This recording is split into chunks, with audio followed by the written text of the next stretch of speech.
जय जय श्री सीताराम। रामायण को संपूर्ण अर्थ सहित पढ़ने के संकल्प के अलावा ये राधे श्याम रामायण भी, जो बहुत ही सरल सुगम भाषा में लिखी गई है, बहुत आसान तर्ज है, आसानी से आप इसको पढ़ सकते हैं, सुनने में भी आनंद आएगा।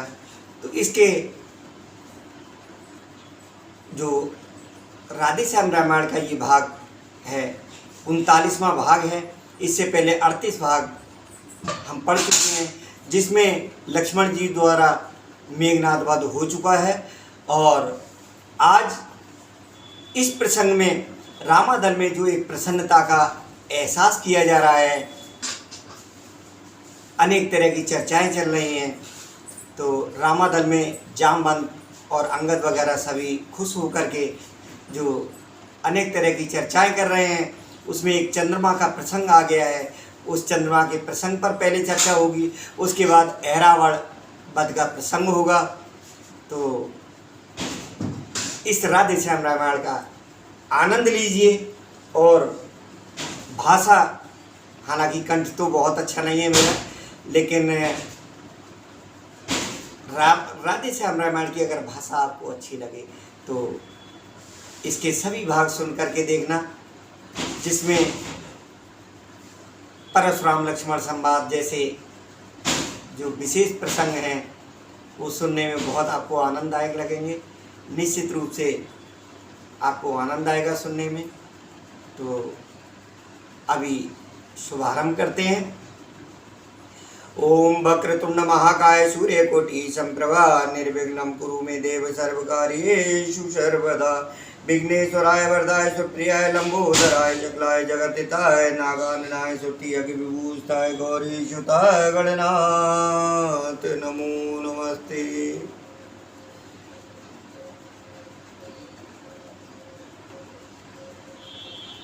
राघव दल जब विजय से था आनंद विभोर, पूर्ण चंद्र प्रगटा तभी पूर्व दिशा की ओर। प्रभु बोले देखो तो सस में है उज्ज्वलता शीतलता भी। शशि मान, शशि का मतलब जानते ही होंगे, शशि माने चंद्रमा। प्रभु बोले देखो तो शश में है उज्ज्वलता शीतलता भी। ये नहीं समझ में आता है क्यों है इसमें श्यामलता भी। संभव है विधि पूर्ण न हो, इस कारण ऐसा किया इसे सुंदरता ही के साथ साथ काला धब्बा भी दिया इसे। नल बोला चंद्र बनाने में कौशल अति ब्रह्मा जी का है, लग जाए कुदृष्टि नहीं इससे काला ये काला टीका है। तब कहा नील ने नहीं भूतल की सच पर माया है, भूतल की सच पर माया है। कृष्णांग इसी कारण है ये पृथ्वी की इस पर छाया है गरल भ्रात कह उठे दुविध, उसका है धुंधलापन इसमें गहता है। तब अंगद बोले इसलिए सांवलापन इसमें। मुस्करा कर बोले जामवान रहता है पाप न छुपा हुआ, आचरणों से ये दूषित है वह ही कलंक ये लगा हुआ। चुनरी में निस्बधु की अंबर पर सर्वत्र शोभित थे मुक्ता सदृश, यत्र तत्र नक्षत्र। बड़ा पूर्व की गुहा से तब मयंक मृगराज, मानो तम गजभाल को चूर्ण करेगा आज। देख दृश्य ये मुदित मन, बोल उठे बजरंग मेरी भी अब कुछ सुने है जब यही प्रसंग। श्री रामचंद्र को निरख चंद्र निर्भय हो आगे बढ़ता है। प्रभु की श्यामल छब में और में ये ही उसकी श्यामलता है। नक्षत्र का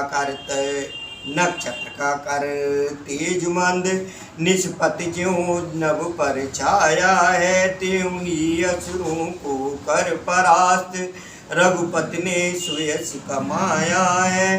हनुमत की इस युक्त ने डाला नया प्रकाश, जय हो श्री रघुनाथ की गूंज उठा आकाश।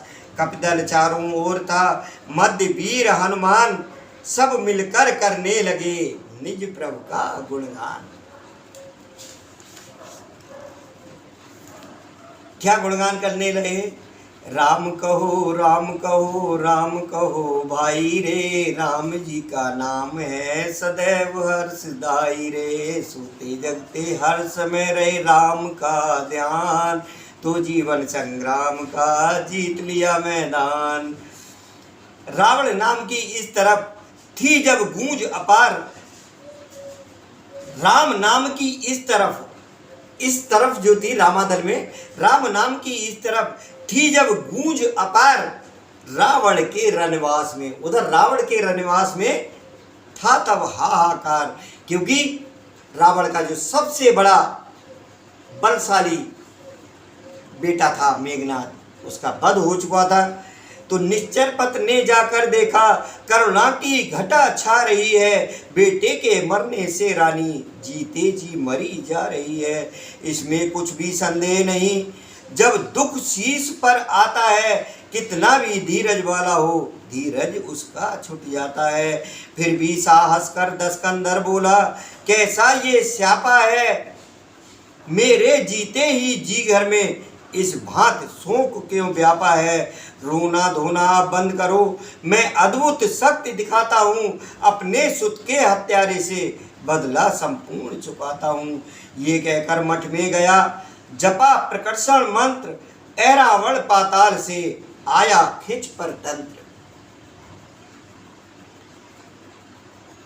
ये ऐरावण भी रावण का, ये ऐरावण भी रावण का बेटा प्राणों से प्यारा था, जिसके भय से पाताल लोक तर तर तर रहा सारा था।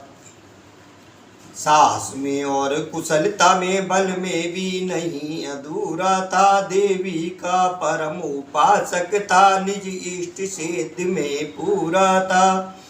वरदान मिल चुका था इसको, तुझको न हराएगा कोई, पर छल से तूने चोरी की तो फिर न बचाएगा कोई। जहां इन राक्षसों को वरदान प्राप्त इन्होंने कर लिए थे अपनी तपस्या द्वारा, वहां उस वरदानों के पीछे कुछ ना कुछ एक कंडीशन कह सकते हैं, एक विशेष रूप से छुपा हुआ तथ्य रहता था, जिसके लिए इन आतताइयों को पता होते हुए भी उसको इग्नोर कर देते थे, उसको झुठला देते थे। तो वही देखिए, मेघनाद का वध हो गया है। अब ऐरावण जो पाताल लोक का राजा था, उसके लिए रावण ने अपनी एक शक्ति द्वारा जगा करके और अपने पास ऐरावण को बुला लिया है। तो ऐरावण ने जब सुना रावण का मंतव्य, सोच समझ निश्चय किया, समयोचित कर्तव्य। बोला जाता हूँ निशी में दोनों को हर ले जाऊंगा, बलिदान मांगती है देवी उनको ये भेंट चढ़ाऊंगा। चांदनी रात अतिबाधक है, पहले से कोई हरना है, माया से अपनी अंधकार उस रामादल में करना है। ये जो राक्षस थे बहुत बड़े आतताई थे, बहुत बड़ी इनके पास में मायावी शक्तियां होती थी। तो रामादल में उसने अंधकार कर दिया, जो जाग रहे थे उनको भी सुला दिया, और किस तरह से राम और लक्ष्मण की चोरी की है। तो ये कह ऐरावण चला, किया मंत्र उपचार, मावस जैसा तुरंत ही फैला तिमिर अपार। तिमिर मीन्स अंधकार फैल गया। मानो ले साथ बहुत सा दल, रण नभ पर राहु केतु आए, चंद्रमा छिपा चांदनी गई, काले काले बादल छाए। तब रूप विभीषण का धरकर कप कटक निकट निश्चर पहुंचा, चुपचाप कुशल नट के समान होकर अत्यंत निडर पहुंचा। कपदल में थी खलबली, निरख अंधेरा घोर, महावीर कर रहे थे देखभाल सब ओर। मान विभीषण का सदा करते थे हनुमान, इसी हेतु उस रूप पर दे न सके अति ध्यान। बे कपटी छद्म वेशधारी हो गया सफल अपने छल में, हो गया सफल अपने छल में। हनुमत को भी धोखा देकर पहुंचा भीतर रामादल में। जाते ही उस मायावी ने माया का कौतुक दिखा दिया। जगतों की आंखें झपका दी, सोतों को गहरा सुला दिया।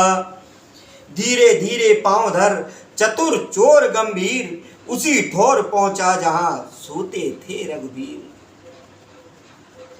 मह पर अशोक के पत्तों का था विमल बिछौना बिछा हुआ। तकिया था रुचिर कुशाओं का, सिरहाने प्रभु के लगा हुआ। निश्चिंत मुनीश्वर के समान मुनि जन मन रंजन सोते थे। छवि पथ की उस अद्भुत छवि पर त्रिभुवन न्यौछावर होते थे। दुनिया के सो जाने पर भी जो सदा जागते रहते हैं, लीला ये है वे लीलाधर निद्रा लीला भी करते हैं। है एक हाथ तो धनवा पर, दूसरा हाथ लक्ष्मण पर है। पांवों के नीचे लंका है, मस्तक के ऊपर सागर है। चारों दिश सोता है कपदल, है जिसके कुमुद मयंद दुमिद। सुग्रीव नील नल जामवान, धूम्राक्ष सुषेण दुविध अंगद। मानो योद्धाओं का मंडल, मानो योद्धाओं का मंडल, प्रत्यक्ष क्षीर सागर सा है। श्री सीतापत का दिव्य रूप, उसमें श्री कमला वर्षा है। रावण ने सुस्थिर होकर आगे बढ़कर वह मुख देखा। अपने कितने ही पुण्यों का जन्मों का फल सम्मुख देखा। जब चेत हुआ तो ध्यान किया रावण के काम बनाने का। लक्ष्मण समेत रघुराई को चुपके से हर ले जाने का। रावण ने सीता हरण किया लंका का नाश कराने को। रावण इन्हें ले चला अब रावण का वंश मिटाने को। मायावी का हो गया सार्थक माया जाल, माया पथ को ले गया मई से वह पाताल।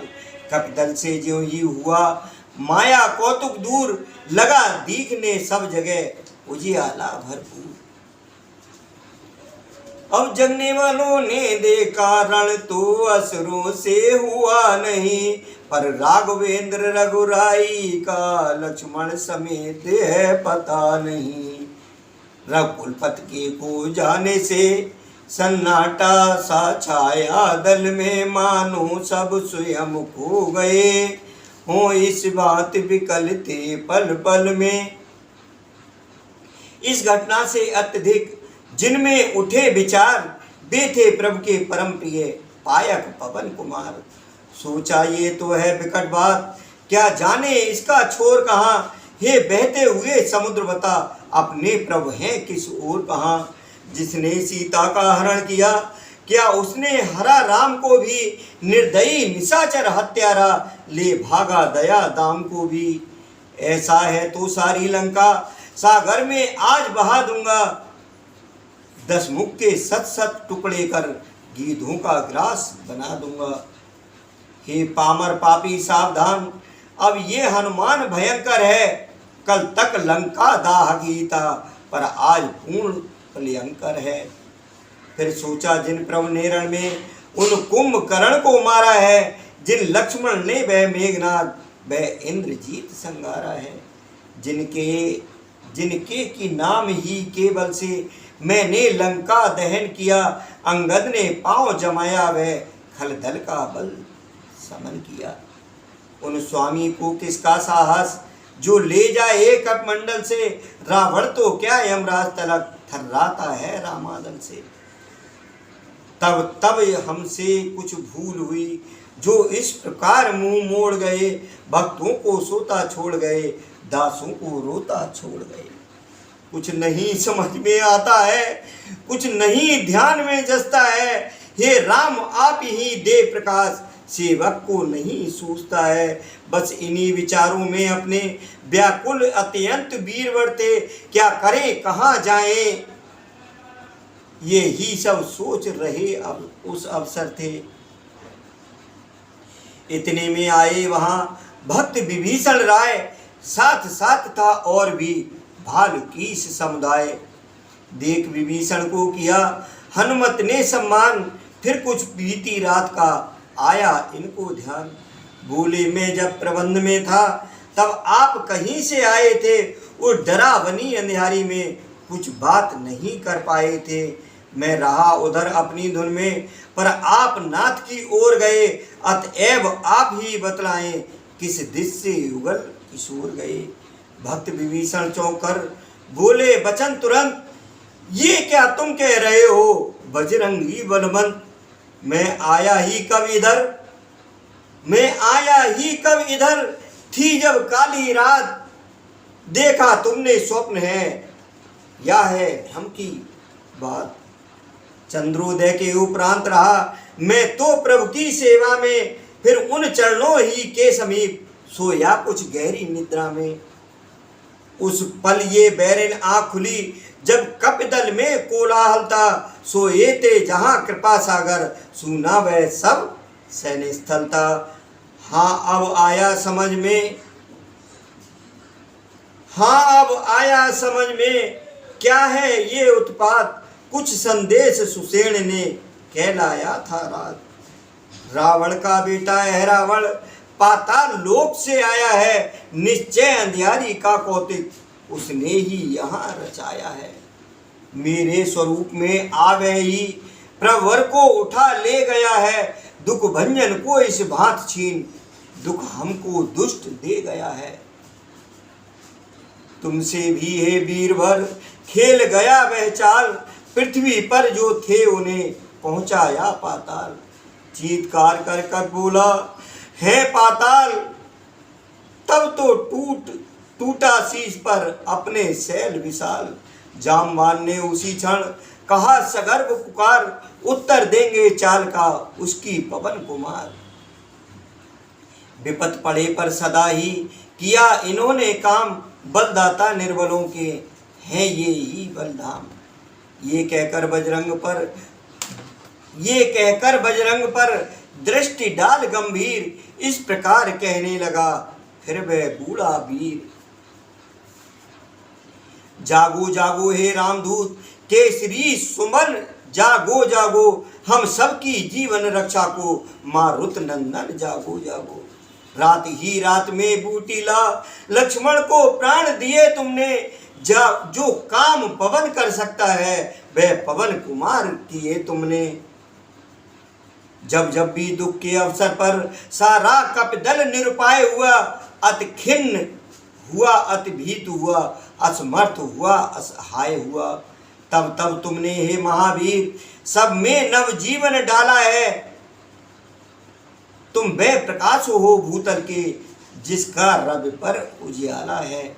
लेते ही नाम पवन सुत का असुरों का दल हिल जाता है, गर्जन बातात्मज का सुनकर पृथ्वी मंडल हिल जाता है। फिर आज सुनाओ गाज बही, जीवित ये कीस समाज रहे, लंका में हो श्री राम राज, वानर मंडल की लाज रहे। निज प्रभु को नहीं छुड़ाया तो धिक्कार सभी चतुराई पर, उपकार वही तो सच्चा है, मर जाए विपत पराई पर।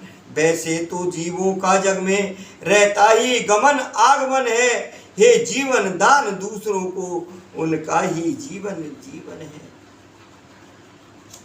तो ये रावण ने प्रभु श्री राम और लक्ष्मण जी को चोरी करके पाताल लोक ले गया है। इससे आगे का जो प्रसंग है प्रभु संकट मोचन बजरंगबली द्वारा कैसे रावण का वध होगा, इससे और भी ज़्यादा रोचक होगा वो भाग। यहाँ इस भाग में थोड़ी निराशा रही है, लेकिन दूसरे भाग में पूरी आशा ही आशा होगी। तो बोलिए सियावर रामचंद्र भगवान की जय, पवन सुत हनुमान की जय, उमापति महादेव की जय। इसके बाद 40वां भाग सुनना मत भूलना। ये 39वां भाग है, राधे श्याम रामायण का भाग है, क्योंकि हमारा जो दूसरा प्रसंग जिसमें अर्थ सहित आप सुन पा रहे होंगे। उसके 116 भाग पूरे हो चुके हैं। श्री रामचरितमानस रामायण के 116 भाग पूरे हो गए हैं। उसमें आज के बाद जो अगला भाग होगा वो 117वां भाग होगा, और इसका जो राधेश्याम रामायण अभी आपने सुनी है, इसका अगला भाग 40वां भाग होगा। तो 40वें भाग में उस पाताल लोक में रहने वाले अहिरावण का वध कैसे होगा, ये सुंदर प्रसंग अवश्य सुनिएगा। जय जय श्री सीताराम।